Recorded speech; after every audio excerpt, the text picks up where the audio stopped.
Hello friends, स्वागत है आपका कोरियन लैंग्वेज लर्निंग कोर्स में।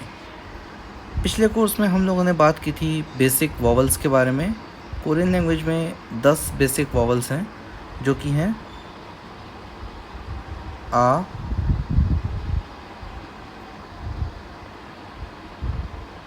या,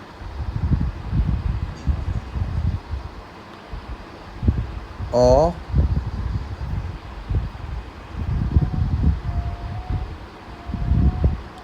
यो, ओ, यो, ऊ, यू, उ और ई। इसके अलावा हम लोगों ने जाना था कि इन बेसिक वॉवल्स को मिलाकर 11 कॉम्प्लेक्स वॉवल्स जिनको हम डिफ्थोंग्स कहते हैं वो बनते हैं, और वो हैं ओ प्लस आ, वा,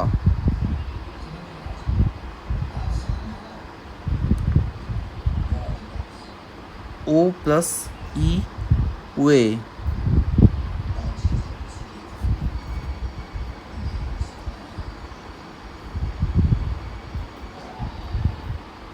ऊ प्लस ओ, वो,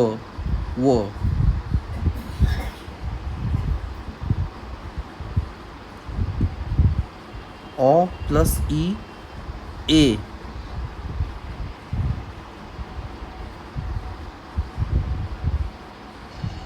आ प्लस ई, ए,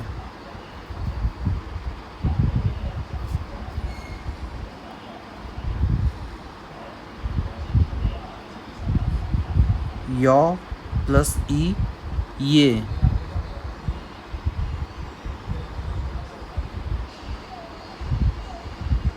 या प्लस ई, ये,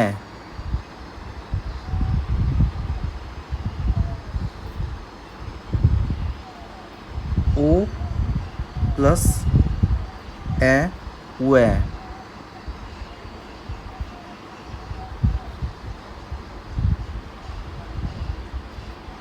उ प्लस ई, उई।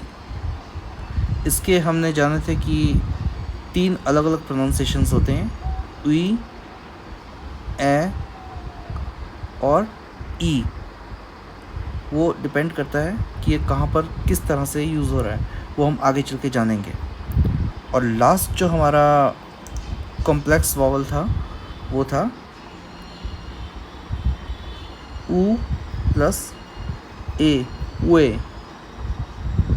तो ये 10 वॉवल्स और 11 डिफ्थोंग्स हमने पिछली क्लास में डिस्कस किए थे। इस क्लास के अंदर हम बात करेंगे बेसिक कॉन्सोनेंट्स की, और ये ध्यान रखिएगा कि कॉन्सोनेंट्स का जो प्रोनाउंसिएशन है वो उनके, क्योंकि कोरियन लैंग्वेज को जब हम इंग्लिश में लिखते हैं, जैसे वर्ड की कोई भी लैंग्वेज होती है उसको कहीं ना कहीं इंग्लिश में रिप्रेजेंट किया जाता है, तो उसके जो फोनेटिक्स इंग्लिश में रिप्रेजेंट किए जाते हैं आप उनके ऊपर ज़्यादा ध्यान मत दीजिए, क्योंकि एक्चुअल प्रोनाउंसिएशंस जो हैं वो काफ़ी डिफरेंट होते हैं। तो जो प्रोनाउंसिएशन मैं यहाँ पर बोलने वाला हूँ आपका ध्यान उन्हीं के ऊपर होना चाहिए, बजाय कि आप उसका आगे चल के फोनेटिक रिप्रेजेंटेशन क्या पढ़ते हैं, चाहे वो इंग्लिश में हो चाहे वो हिंदी में हो, लेकिन एक्चुअल साउंड जो है वो कोरियन साउंड जो यहाँ पर प्रोनाउंस होगी उसके ऊपर ध्यान दीजिएगा। कोरियन लैंग्वेज के अंदर बेसिकली 14 कॉन्सोनेंट्स होते हैं, बेसिक कॉन्सोनेंट्स, और इसके अलावा 5 जो हैं डबल कॉन्सोनेंट्स होते हैं। अब टेक्निकली कोरियन लैंग्वेज में थ्योरेटिकली अगर आप देखेंगे तो 14 बेसिक कॉन्सोनेंट्स हैं, लेकिन अगर टेक्निकली बात करें तो उसमें बेसिक कॉन्सोनेंट्स 10 ही हैं, जो बाकी के 4 हैं वो थोड़े से एस्पिरेटेड साउंड्स हैं और उसका मॉडिफिकेशन ही है। एक्चुअली जो बेसिक कॉन्सोनेंट्स हैं उन्हीं से बनाए गए हैं, वो हम आगे चल के जैसे जैसे हम कॉन्सोनेंट्स यहाँ पर देखने वाले हैं तो उसमें हम लोग डिस्कस करेंगे। तो पहला कॉन्सोनेंट जो है वो है क्योक। अब आप देखिए चाहे कॉन्सोनेंट हो चाहे वॉवल हो, हमेशा एक बात याद रखेंगे कि stroke order left to right, top to bottom. तो जो पहला कॉन्सोनेंट है वो है क्योक, और इसकी साउंड क और ग के बीच में आती है, क क क। नेक्स्ट जो हमारा बेसिक कॉन्सोनेंट्स है वो है नियन, और इसकी साउंड है न। ये एक नेज़ल साउंड है। नेज़ल साउंड मीन्स जो नाक से निकलती है, न न। नेक्स्ट जो है तिगत। ध्यान दीजिएगा, बनाने का तरीका left to right, top to bottom, left to right, इस तरीके से बनाया जाता है। एक स्ट्रोक, दो स्ट्रोक, दो ही स्ट्रोक्स के अंदर ये पूरा होता है। तिगत। प्रोनाउंसिएशन क्या है? त य द, सॉफ्ट टी या सॉफ्ट डी। कोरियन लैंग्वेज में कोई भी हार्ड प्रोनाउंसिएशन नहीं होता, या तो सॉफ्ट त या सॉफ्ट द, इनके बीच का प्रोनाउंसिएशन मीन्स त त त। तो ये तिगत का प्रोनाउंसिएशन है। अब ये क्योक, नियन, तिगत, ये नाम है। नाम अलग हैं और प्रोनाउंसिएशन अलग हैं। आपको नाम के ऊपर ज़्यादा फोकस करने की ज़रूरत नहीं है।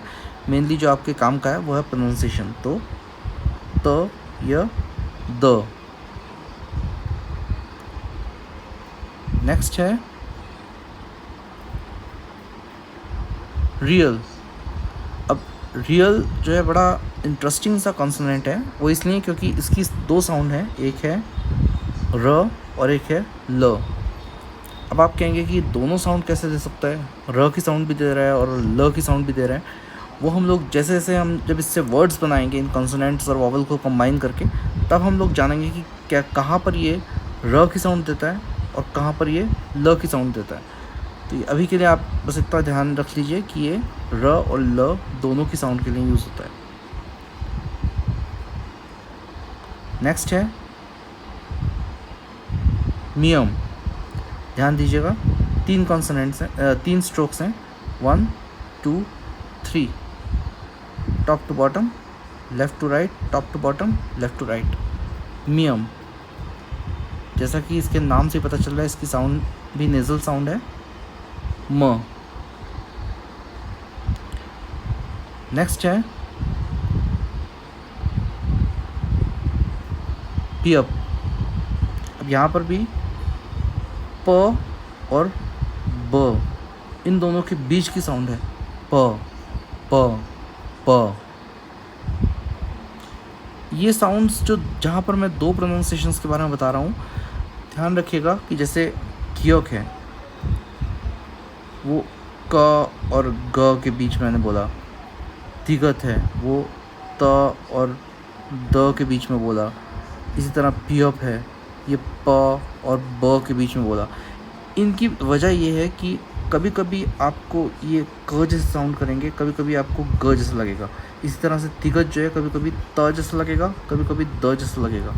पियप जो है कभी कभी प जैसा साउंड करेगा, कभी कभी ये ब जैसा साउंड करेगा।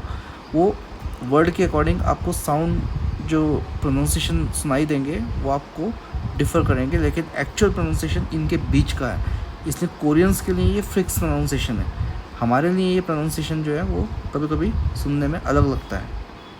ओके, नेक्स्ट चलते हैं। नेक्स्ट है शियत। अब ये भी डबल प्रोनाउंसिएशन है, ये एक हिसिंग साउंड है, स। ये स और श दोनों की साउंड देता है, मतलब कि स की साउंड भी देगा और श की साउंड भी देगा। कहाँ पर ये स की साउंड देगा और कहाँ पर ये श की साउंड देगा, ये हम लोग जब वर्ड बनाएंगे तब जानेंगे। नेक्स्ट है, अब ये सर्कल तो आपने देखा होगा, ये जब हम वॉवल्स लिखते हैं, जैसे आ लिखते हैं तो उसके पीछे लगा होता है। लेकिन वॉवल्स को उनकी स्टैंड अलोन साउंड देने के अलावा, उनकी जो वॉवल्स जब अकेले प्रोनाउंस होते हैं तब ये साथ में लगता है, लेकिन उसके अलावा ये अपने आप में एक कॉन्सोनेंट भी है और ये किसी साउंड को फॉलो करता है। मतलब ये शुरू में नहीं आएगा, किसी साउंड के बाद में जब आएगा तब ये कॉन्सोनेंट का रोल करेगा और इसकी साउंड होती है अंग।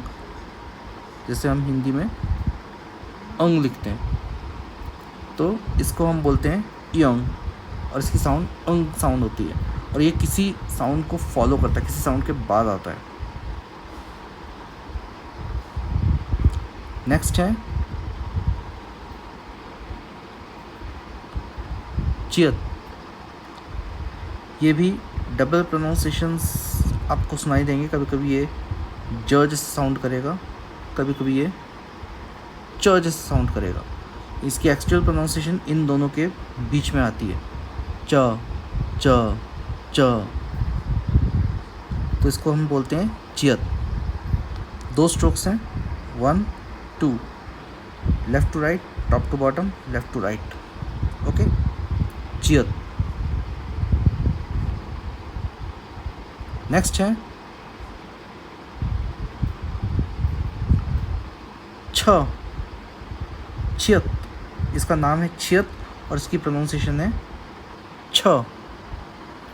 अब आप ध्यान दीजिए, अभी इससे पहले हम लोगों ने पढ़ा था जियत।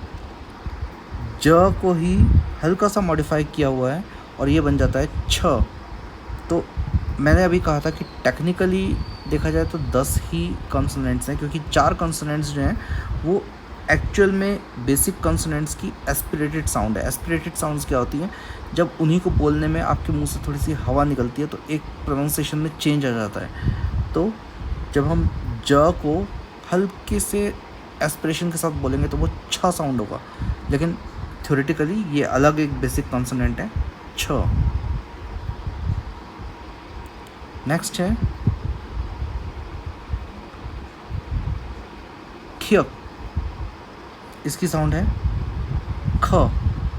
ये भी एक एस्पिरेटेड साउंड है और अगर आप ध्यान दें तो घियक हमारा पहला कॉन्सोनेंट था, इसी का मॉडिफाइड वर्जन है खियक। तो ग को अगर हम एस्पिरेशन के साथ बोलते हैं तो वो बन जाता है ख ख।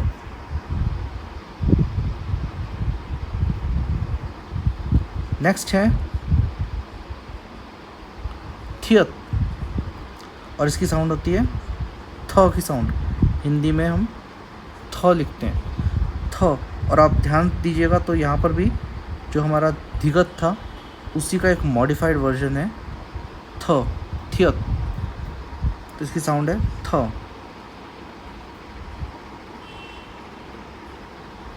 नेक्स्ट है फियप और इसकी साउंड है फ। ये फ जो है वो हिंदी वाला फ है, उर्दू वाला फ नहीं, फ। ये भी एस्पिरेटेड साउंड है, इसमें मुंह से हवा निकलती है। और हमारे पास एक कॉन्सोनेंट था बियप जिसकी साउंड थी प या ब। जब इस साउंड को भी एस्पिरेशन के साथ बोला जाता है तो वो फ साउंड करती है। तो एक्चुअल जो इसका मॉडिफाइड वर्जन है, समझ लीजिए कि पियप का मॉडिफाइड वर्जन है वो है फियप, फ। और लास्ट हमारा जो बेसिक कंसोनेंट है वो है हियत, हियत। और इसकी जो साउंड है वो है ह। इसकी साउंड ह साउंड है। तो अब आप समझ गए होंगे कि जो हमारे 4 कॉन्सोनेंट्स थे इस बेसिक कॉन्सोनेंट्स में, उनकी साउंड किस तरीके से आई। मतलब कि जियत में जब हमने हियत जोड़ दिया तो वो बन गया छियत। इसी तरह खियक में जब हमने हियत जोड़ दिया तो वो बन गया खियक। धिगत में जब हमने हियत जोड़ दिया तो वो बन गया थियत। और पियप को जब हमने हियत के साथ प्रोनाउंस किया, एस्पिरेशन के साथ प्रोनाउंस किया, तो वो बन गया फियप। ये कोरियन ग्रामर का एक बहुत ही इम्पॉर्टेंट कॉन्सेप्ट है, तो इसको याद रखिएगा कि ये जो वॉवल्स हैं, ये जो कॉन्सोनेंट्स हैं, ये एस्पिरेशन के साथ, ये कॉन्सोनेंट्स एस्पिरेशन के साथ इस तरह से साउंड होते हैं। ठीक है, एक तो ये कॉन्सेप्ट हो गया। अब अभी मैंने बताया कि इन बेसिक कॉन्सोनेंट्स के अलावा हमारे पास कुछ डबल कॉन्सोनेंट्स भी हैं। हमारे पास 4 डबल कॉन्सोनेंट्स हैं,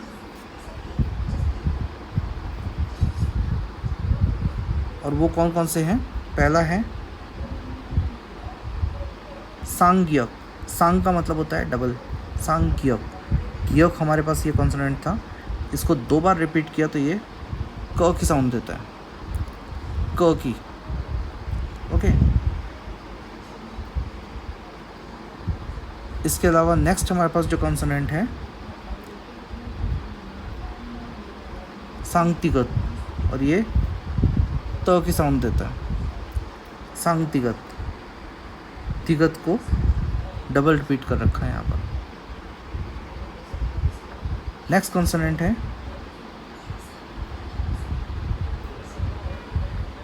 सांगबियप, और ये प की साउंड देता है।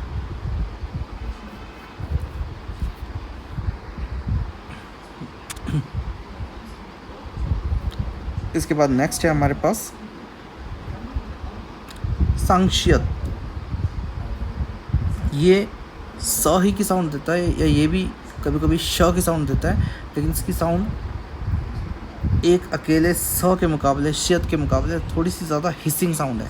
जैसे कि अगर हम इस वाले को प्रोनाउंस करते हैं स, तो इसको प्रोनाउंस करेंगे स, थोड़ा सा और टेंसिफाइड। टेंस वो क्या होता है? टेंसिफिकेशन किसे कहते हैं? ये जितने भी अभी आपने वॉवल देखे, जैसे जो हम लोगों ने डबल वाले किए हैं, क, त, प, स, इन सबको बोलने में एक टेंसिफिकेशन आ रही है, आपको टेंशन हो रही है इनको प्रोनाउंस करने में, आपका जो पैलेट है वो टच होता है। तो इस तरह की साउंड्स को हम लोग बोलते हैं टेंसिफाइड साउंड्स। इसके अलावा एक हमारे पास कॉन्सोनेंट और है, डबल कॉन्सोनेंट सांगजियत, जिसको हम प्रोनाउंस करते हैं च। ये भी टेंसिफाइड साउंड है, च। अब जो हमारे पास कॉन्सोनेंट था सांक्षियत, इसकी साउंड थोड़ी सी हिसिंग है, स की साउंड है। हम लोग जब किसी वर्ड में या किसी सेंटेंस में सुनते हैं स की साउंड, तो हम लोग इतना ज़्यादा उसको मतलब बाइफरकेट नहीं कर पाएंगे कि ये एक शियत की साउंड है या सांगशियत की साउंड है, डबल कॉन्सोनेंट है या सिंगल कॉन्सोनेंट है। बट कोरियंस जब प्रोनाउंस करते हैं तो वो इस चीज़ को मतलब उन लोगों को इतना आइडिया होता है कि वो सुन के बता सकते हैं कि ये एक स की साउंड है, कि ये डबल स है, ये स है, टेंसिफाइड स है, सांगशियत है, डबल कॉन्सोनेंट है या सिंगल कॉन्सोनेंट है। तो ये कोरियंस जो हैं वो बता सकते हैं, बट हम लोग उसको इतना ज़्यादा हमें आइडिया नहीं हो सकता।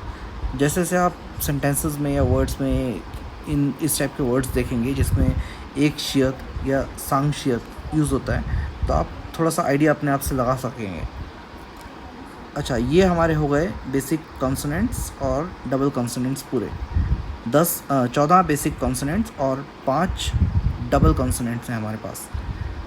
अब नेक्स्ट जो क्लास होगी उसके अंदर हम लोग इन कॉन्सोनेंट्स और वॉवल्स को कैसे कंबाइन करते हैं, किस तरह से हम लोग साउंड्स क्रिएट कर सकते हैं इन कॉन्सोनेंट्स और वॉवल्स को मिला के, उसके ऊपर हम लोग थोड़ा सा बात करेंगे। उस क्लास में डिटेल में डिस्कस करेंगे।